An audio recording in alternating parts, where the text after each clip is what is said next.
emosi, aku tuh emosi gitu kan. Sudah kayak gitu dia membunuh ibunya dengan cara brutal, malah dia tidak dipenjara.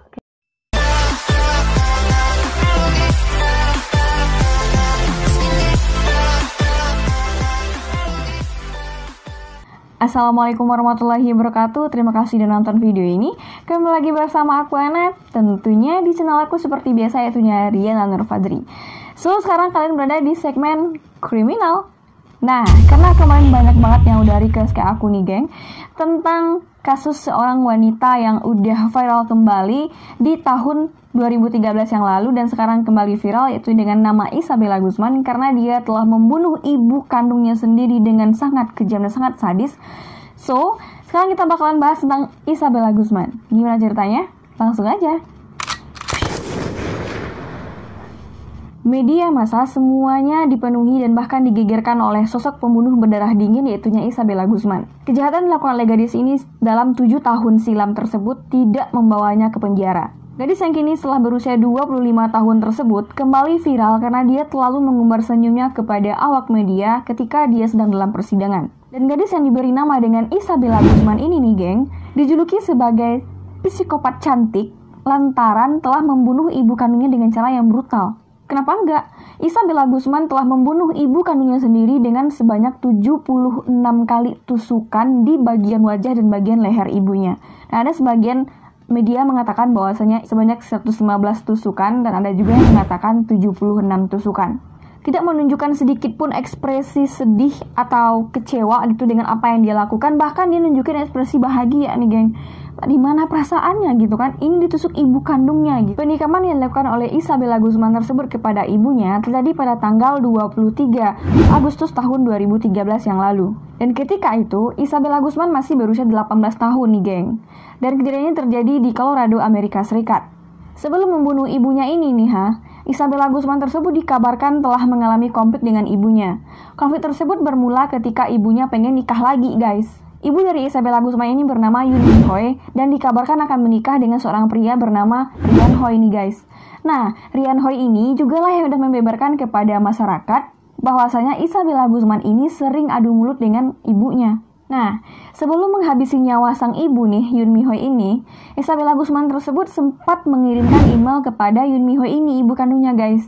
Nah, email tersebut dikirimkan langsung oleh Isabella Guzman dan dibuka oleh ibunya Yoon Mi Hoy, dan kebetulan ibunya ini ngasih tahu kepada kekasihnya bahwasanya Isabella Guzman mengancamnya melalui email gitu. Nah, kalian tahu apa isi email tersebut? Isi email itu mengatakan bahwasanya dia, ibunya ini, Yoon Mi Hoy ini akan membayar apa yang dilakukan kepada dirinya Isabella ini nih Nah, kayak gitu. Intinya, Anda akan bayar dengan apa yang Anda lakukan kepada saya. Merasa terancam dengan aksi anaknya sendiri itu, dipanggillah sama Yoon Mi Hoy ini polisi kan. Nah, akhirnya polisi sampai di lokasi kejadian di rumahnya Yoon Mi Hoy ini. Dan pada waktu itu, Isabella Guzman ini ada di rumah guys. Tapi tidak terlihat cekcok antara mereka. Cekcok kecil-kecil doang, seperti kayak ibu dan anak bertengkar, oke kayak gitulah kan. Jadi polisi menyimpulkan bahwasanya tidak ada permasalahan yang serius di antara keduanya, kayak gitu. Nah, polisi memutuskan untuk kembali lagi ke kantornya dan memutuskan kasus tersebut sudah diselesaikan. Setelah polisi ini kembali ke kantor nih Isabella Guzman, kata si Rian Hoy ini, ada di kamarnya geng. Dia di kamar sepanjang malam dan tidak keluar-keluar dan gak makan juga gitu. Dan pada waktu itu ibunya Isabella Guzman ini, yaitunya Yoon Mi Hoy, telah pulang dari bekerja dan dia di rumah. Dan sekitar pukul 9:30 malam, ibunya ini, yaitunya Yoon Mi Hoy, kembali ke rumah dan akhirnya memutuskan untuk mandi, dan kebetulan dia mandi di lantai atas guys. Dan tak berselang lama kemudian, Rian Hoy mengaku mendengar suara dentuman yang cukup keras dari lantai atas dan ada suara sang istri ini memanggil namanya. Nah, tuh kan, ditelepon polisi sama si Rian Hoy ini. Dan setelah sampai di sana, Isabella Guzman ini sempat menghalang-halangi Rian Hoy untuk membuka pintu kamar mandi itu guys. Dia sempat mendorong Rian Hoy dengan punggungnya agar pintu tetap terkunci. Tanpa berpikir panjang, Rian Hoy ini melihat bahwasanya di bawah pintu kamar mandi itu ada darah.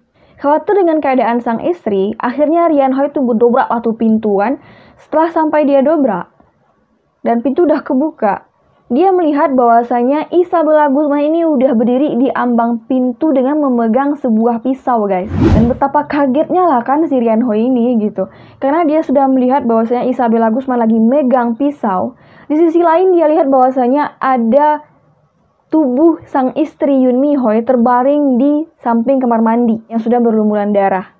Dan di samping jenazah Yoon Mi Hoi itu ditemukan sebuah tongkat baseball yang diperkirakannya untuk memukul kepala ibunya. Nah tuh kan, tadi polisi udah telepon, akhirnya polisi datang ke lokasi dan polisi melihat bahwasanya ada tubuh Yoon Mi Hoi ini sudah dipenuhi oleh tusukan dan sudah berlumuran darah dan cukup banyak memar-memar yang terjadi di tubuhnya Yoon Mi Hoi. Dan akhirnya Yoon Mi Hoi, ibunya dari Isabella, dikabarkan meninggal pada jam 22:28 atau pukul 10:30 malam. Nah, dia tahu polisi sampai di rumahnya, akhirnya Isabella Guzman ini melarikan diri nih guys.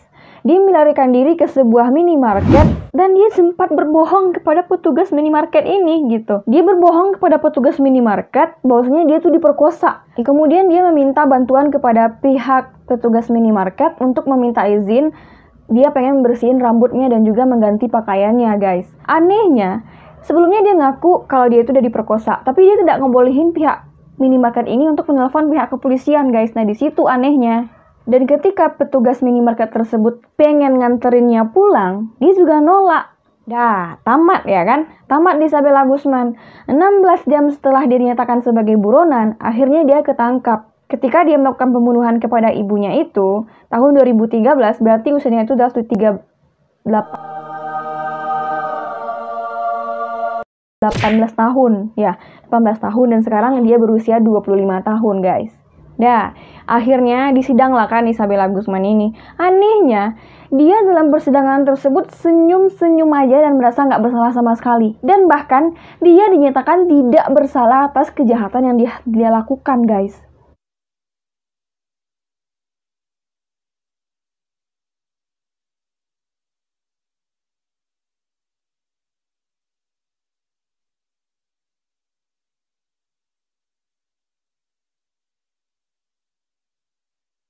Aku tuh emosi gitu kan. Sudah kayak gitu dia membunuh ibunya dengan cara brutal, malah dia tidak dipenjara. Aduh, kalau di Minang nih guys ya, itu udah kayak maling kundang gitu. Bahkan lebih dari maling kundang. Maling kundang aja durhaka lah pada ibunya, bahkan nggak sampai ngebunuh gitu, udah jadi batu. Apalagi ini, ngebunuh ibunya. Jadi apa? Nah, kenapa si Isabella Guzman tersebut dinyatakan tidak bersalah? Karena berdasarkan putusan hakim, telah ada hasil evaluasi dan itu udah dipelajari oleh hakim, yaitu hasil evaluasi dari mentalnya si Isabella ini, guys. Tapi kesel banget gitu loh, padahal gadis ini yang berusia 25 tahun itu udah memukuli, udah menusuk, udah membunuh gitu kan, tapi dia nggak dipenjara. Aneh, memang aneh. Dan karena Isabella ini tidak dipenjara, dia didiagnosa menderita sakit jiwa dan akhirnya dia dikirimkan ke rumah sakit jiwa milik pemerintah di daerah Pueblo. Isabella Guzman ini dikirimkan ke rumah sakit jiwa untuk menjalani perawatan kejiwaannya. Dan menurut dokter yang merawat Isabella ini, yaitu Dr. Richard Pons, mengatakan bahwasanya si Bella ini menderita sakit paranoid skizofrenia, geng. Kata si dokter ini, si Bella ini sering melihat ke ruangan hampa dan dia sering berbicara sendiri dan setelah itu dia tertawa sendiri dengan imajinasinya mungkin. Dan menurut dokter yang merawat dia juga mengatakan bahwasanya si Bella ini nih tidak percaya bahwasanya orang yang sudah dia bunuh itu adalah ibunya. Karena selama ini Isabella itu berdelusi atau berimajinasi gitu ibu kandungnya tersebut adalah seorang wanita bernama Cecily, guys. Cecela, pengakuan yang lebih menyeramkan dan bahkan tidak mengenakan ini nih harus aku ungkapkan ke kalian bahwasanya si Bella ini dia harus membunuh ibunya untuk menyelamatkan dunia gitu. Udah kayak film Avatar kan? Aku harus menyelamatkan dunia ini dan aku harus membunuh ibuku. Pernyataan macam apa gitu? Sudahlah nak.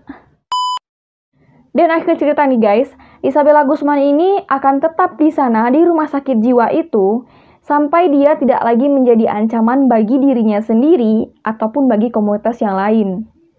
Dan Isabella Guzman ini akan tetap di penjara, akan tetap di rumah sakit jiwa seumur hidupnya dan dia akan menghabiskan hidupnya di rumah sakit jiwa itu sampai jiwanya benar-benar pulih.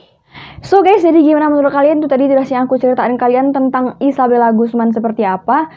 Nah, aku sangat menyayangkan sekali gitu ya. Tadi karena ada pernyataan aku yang mengatakan untuk menyelamatkan dunia, aku harus membunuh ibu aku gitu. Jadi jangan kalian lakukan hal seperti itu karena kalian bakal jadi anak durhaka gitu. Anak durhaka seumur hidup, tempatnya di neraka jahanam, bukan penjara lagi, neraka jahanam. Nah, jadi jangan sekali-kali kalian durhaka kepada kedua orang tua kalian. Jadi kalian harus doain kedua orang tua kalian.